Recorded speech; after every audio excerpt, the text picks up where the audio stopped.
Buenos días. El tema de hoy se llama posturas frente al conocimiento. Pero antes de entrar en materia, me gustaría destacar que frente a un mismo hecho existen diferentes puntos de vista. Por ejemplo, tenemos el caso de un par de gemelos. Nacen en la misma familia, se crían bajo las mismas normas, con los mismos valores y principios. Sin embargo, en su forma de ser son distintos. A pesar de que externamente son muy parecidos, internamente no lo son. El padre de estos gemelos tenía un vicio, era alcohólico. Con el paso del tiempo, estos gemelos crecen y un día le preguntan a uno de ellos que por qué toma, por qué se volvió alcohólico. Y él responde, porque vi a mi padre. Luego le preguntan al otro gemelo, ¿y tú por qué no tomas? Y él responde, porque vi a mi padre. Las respuestas son completamente iguales. Lo que cambió fue la actitud, el enfoque o punto de vista con el que estos hermanos vieron a la figura paterna. Con este ejemplo, lo que quiero resaltar es lo diferente que podemos observar una misma situación. Fíjense, uno de ellos siguió los mismos pasos y el otro no. ¿Por qué? Porque miró y dijo, esto no es lo que yo quiero repetir, esto no es lo que yo quiero reflejar en mi vida. Y pues no lo repitió. Entonces fue una persona coherente con lo que pensaba, sentía y hacía. También se puede ejemplificar con un caso de dos personas frente a un número. Una de las dos personas está en un extremo y la otra está en otra esquina. Uno ve un número 9 y el otro ve un número 6. Los dos tienen la razón, porque desde el punto de vista que lo observa uno, se ve un número 9 y desde la ubicación del otro, pues se ve un 6. Entonces muchas veces no es que una persona esté equivocada, sino que ve las cosas distintas a como las ves tú. ¿Ok? Y ya habiendo hecho este preámbulo, sí damos inicio al tema.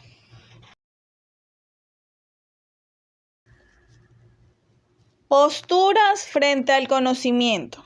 En primer lugar tenemos el dogmatismo. En su etimología proviene del latín dogma, que significa decreto, decisión. Es el punto base o fundamento de una doctrina, en religión o en filosofía, que no es posible poner en duda.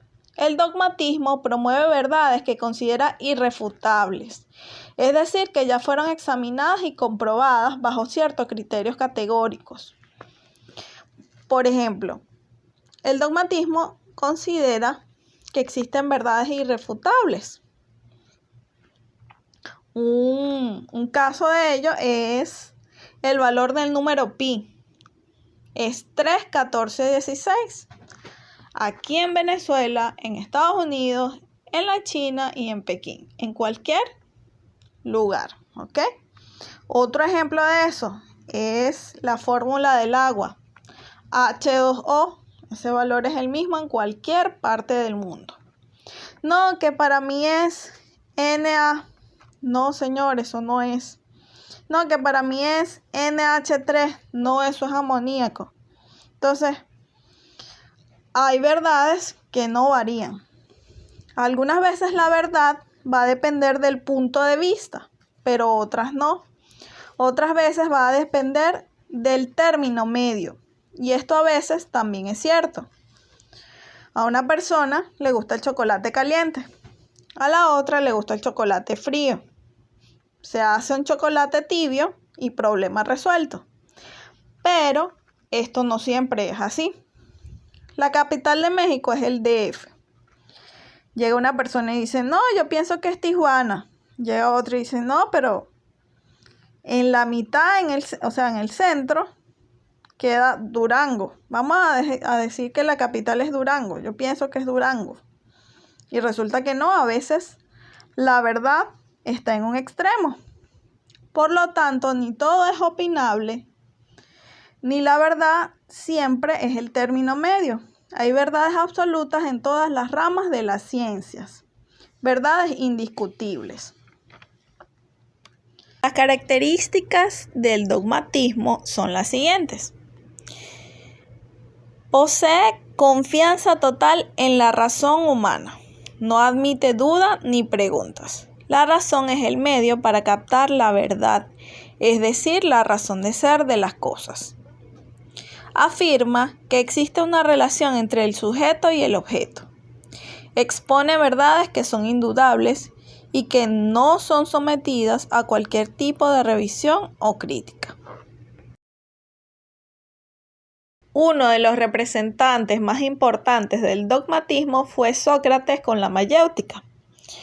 ¿Qué es esto de la mayéutica? Pues es un método que consiste esencialmente en emplear el diálogo para llegar al conocimiento.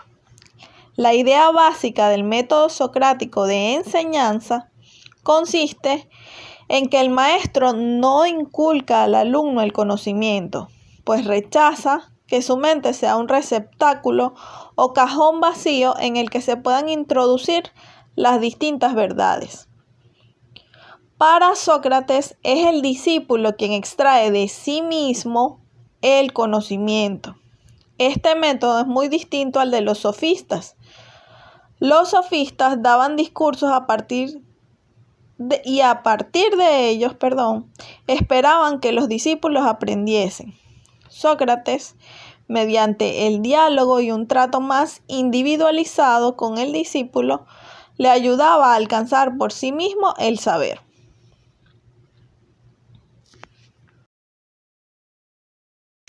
El arte de la mayéutica implica la teoría platónica de la reminiscencia, pues al considerar al discípulo competente para encontrar dentro de sí mismo la verdad, debe suponer que el alma de aquel ha debido conocer en algún momento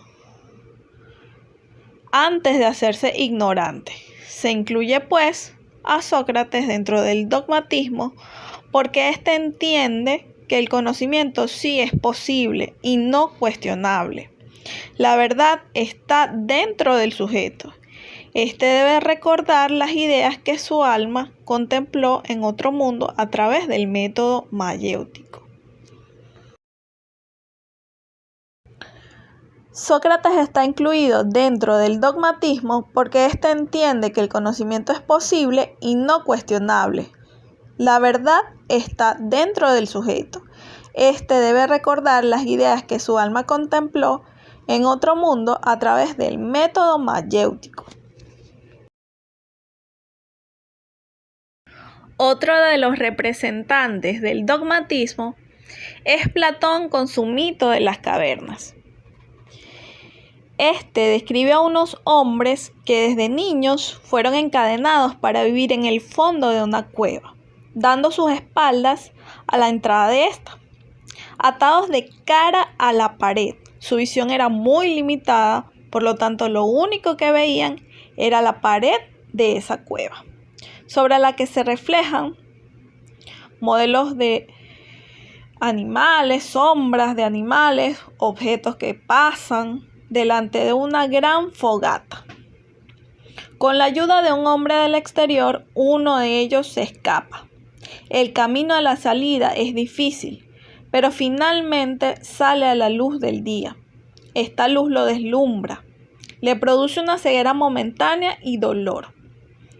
El hombre que huyó esperó a que fuese de noche para irse acostumbrando a la tenue luz de la luna. Luego, a la luz del día, cuando amanece, y finalmente pudo adaptarse a la luz del sol. Entonces se dio cuenta de que había vivido engañado toda su vida con las imágenes reflejadas en el fondo de la cueva. Regresa a la caverna diciendo que las únicas cosas que ha visto hasta ese momento son sombras y apariencias del mundo exterior. Que el mundo de afuera es distinto. Sus compañeros de la cueva le toman por loco y se resignan a creer en otra realidad. Ellos solamente creen en la realidad de las sombras que se reflejan dentro de la cueva. Pero entonces, ¿qué quiso decir Platón con esto del mito de las cavernas? Pues con esto lo que intentó construir fue un modelo explicativo de la condición humana. Platón explica el mundo de las ideas y cómo se puede llegar a él, para comprobar que todo lo que veían solo era un reflejo de la verdadera realidad. El mundo de las sombras de la cueva simboliza para Platón el mundo físico de las apariencias, es decir, el mundo de lo sensible. En este se capta únicamente las sombras de la verdadera y perfecta realidad que está en otro mundo, invisible a la percepción de los sentidos y dominado por los acontecimientos. La escapada hacia afuera de la cueva, evidentemente, simboliza la transición hacia el mundo real, el acceso a un nivel superior de conocimiento. El acceso a este nivel de conocimiento viene acompañado por un camino difícil. Conseguir llegar a este mundo real, que simboliza la verdad, es complicado, ya que representa el paso de lo sensible a lo inteligible. Lo exterior es el mundo del pensamiento, el mundo de las ideas. El fuego, es decir, la fogata, representa la idea más perfecta, que es el bien, la cual tendrá prioridad absoluta sobre todas las ideas. Los prisioneros simbolizan el alma encarcelada en el mundo sensible y las cadenas simbolizan el cuerpo. El individuo que consigue escapar representa la figura del filósofo, que es quien tiene la intuición de las ideas y cuya enseñanza del mundo superior es despreciada por los hombres. En el mito de la caverna, Platón establece una concepción dualista. La realidad material o sensible es tan solo un mundo imperfecto y efímero, y que el auténtico ser, el mundo inteligible, es decir, de las ideas, es lo más valioso y perfecto, eterno e inmutable. Solo es captado por los filósofos.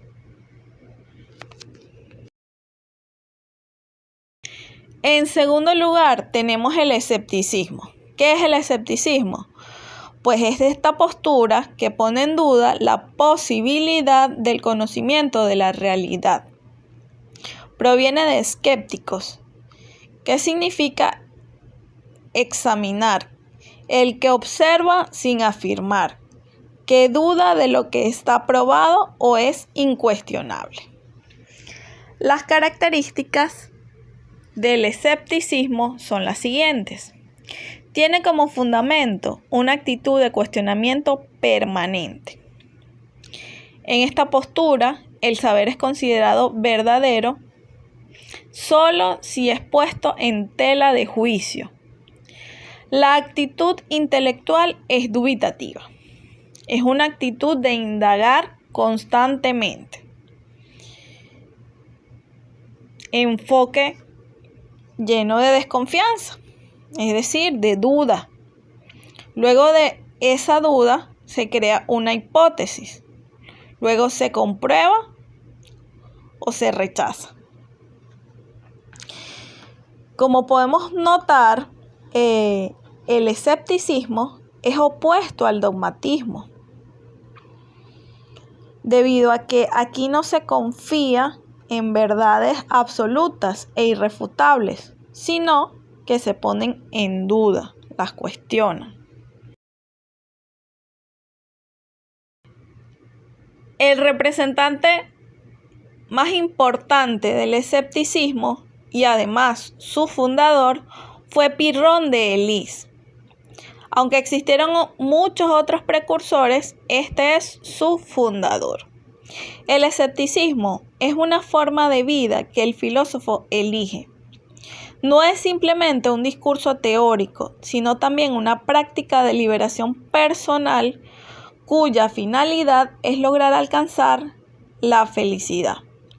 Para este propósito se utilizan una serie de técnicas escépticas, como lo son la suspensión del juicio y la ataraxia, términos que más adelante vamos a describir.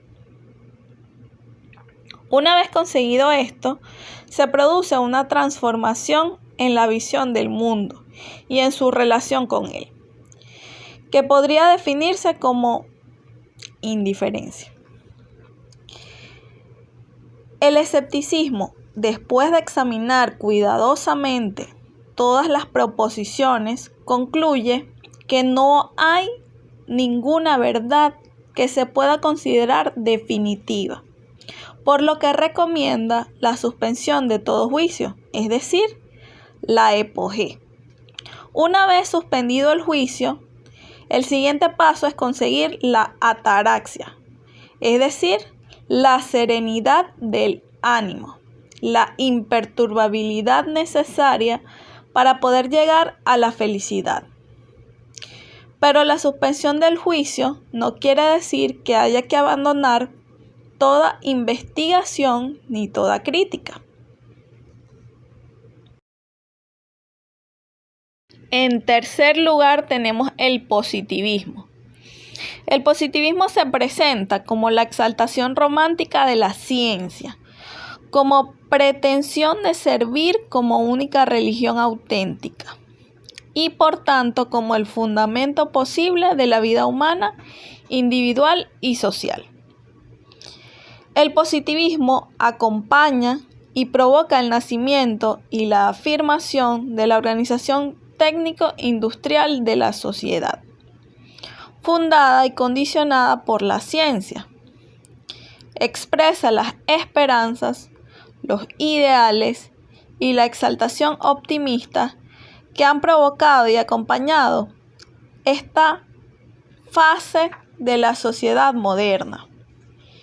El hombre ha creído en esta época haber hallado en la ciencia la garantía infalible de su propio destino.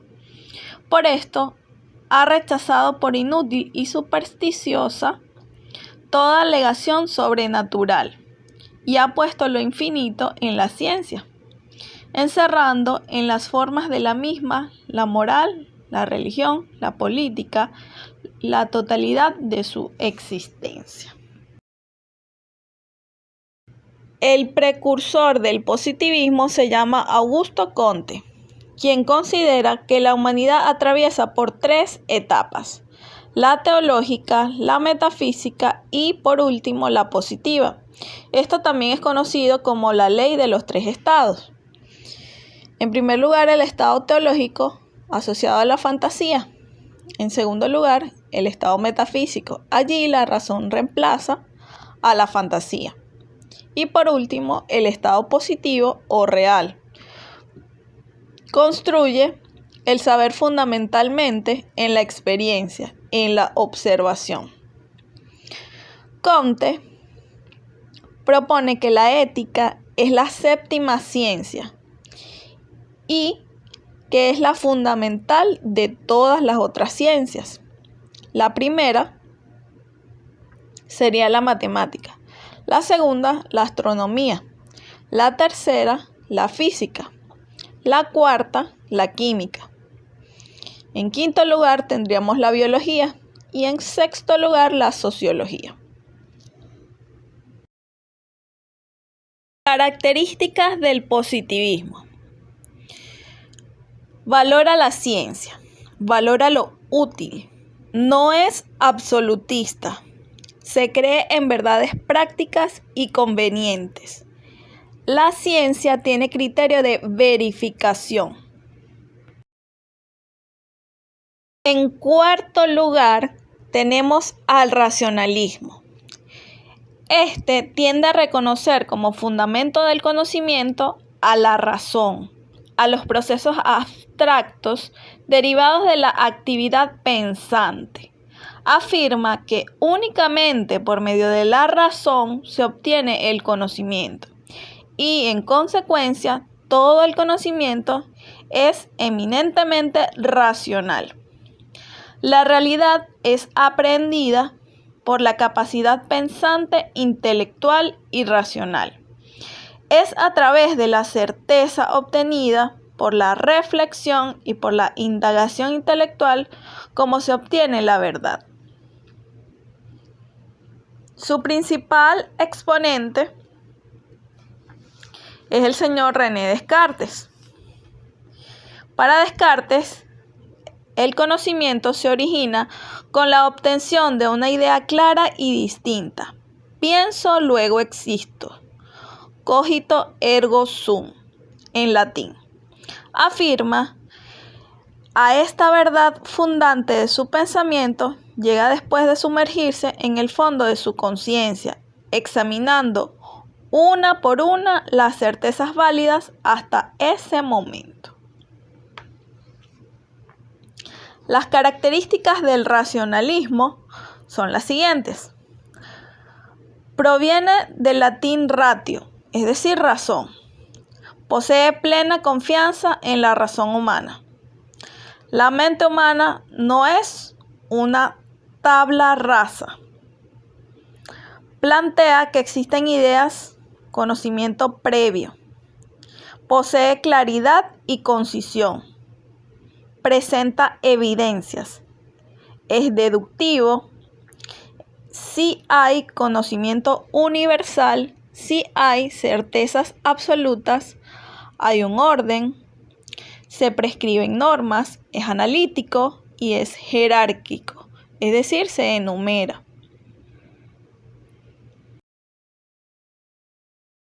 En quinto lugar tenemos el empirismo. En su etimología proviene del griego empíricos. Quiere decir que se aprende exclusivamente con la experiencia y la observación, mas no en la teoría. Características del empirismo. La experiencia es la garantía de validez del conocimiento. La experiencia determina el saber y la fundamentación de los principios. La inducción es el recurso válido para la obtención del conocimiento. La razón puede elaborar teorías, pero es la experiencia la que realmente determina la verdad de las mismas. No hay ideas innatas, es decir, no hay conocimiento previo. Todo tipo de conocimiento proviene de la experiencia. Todo conocimiento es adquirido. La mente es una tabla rasa, es decir, un espacio vacío. El conocimiento humano es limitado. La experiencia es lo que prevalece. Se restringe la capacidad de la mente humana. Ir más allá de la experiencia no es lícito. El ensayo y el error se valoran. Y por último, se elimina la superstición.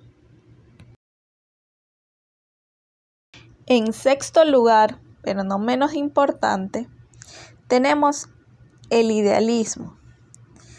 Corresponde a aquella postura que da primacía a las ideas en la percepción de la realidad y en la generación del conocimiento. Para los idealistas, la mente actúa y es, de hecho, capaz de hacer existir cosas que de otro modo no serían posibles, como la ley, la religión, el arte o las matemáticas, y sus afirmaciones son aún más radicales al afirmar que los objetos percibidos por una persona se ven afectados hasta cierto punto por la actividad mental. Actualmente podría decirse que la llamada ley de atracción posee características necesariamente idealistas, al considerar que la mente humana crea la realidad y atrae las cosas que suceden. Característica primordial del idealismo es que en él sí existen ideas previas. Luego pasan por un proceso de comprobación o descarte. Posteriormente se ve si la idea prevalece o no prevalece. En el idealismo la realidad es percibida como una idea. Muchísimas gracias por tu atención. Estoy a la orden para aclarar cualquier duda o inquietud. Y bueno, feliz fin de semana.